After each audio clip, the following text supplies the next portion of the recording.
Oui, puisque la spiritualité est une question de race. Ça vous plaît pas, c'est pareil, c'est comme ça. La race noire, c'est la race originelle. C'est la race spirituelle.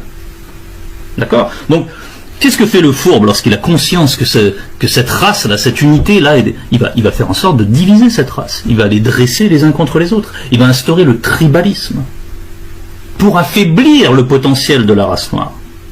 Parce qu'il a vraiment un potentiel. Cette race noire a vraiment un potentiel. Les Noirs, parce que les Noirs, c'est le peuple de Dieu. La Bible et l'histoire des Noirs plagiées par les autres races, par les autres religions dites révélées.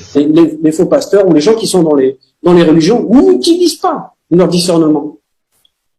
Ils prennent ce qui est écrit dans les fausses bibles classiques, ils disent que c'est la vérité, tout. Alors que quand on leur montre des contradictions, des erreurs, ils ne veulent pas utiliser leur discernement. Ils ne veulent pas utiliser cette science pour pouvoir séparer le bien du mal. Et donc, de connaître la vérité, puisque la vérité permet de distinguer ce qui est vrai de ce qui est faux, c'est-à-dire du bien, le bien du mal.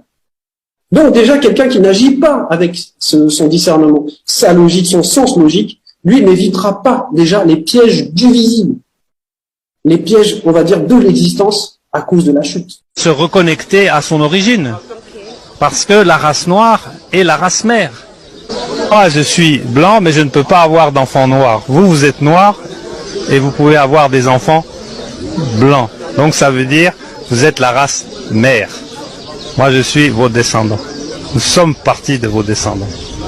Donc le retour, plus la connaissance va se faire, plus la spiritualité, le premier pouvoir qui a été enlevé au départ parce que vous connaissiez déjà Dieu, mais vous l'avez perdu. Vous êtes en train de le récupérer. Mais maintenant, il faut récupérer le premier pouvoir qui est le pouvoir spirituel.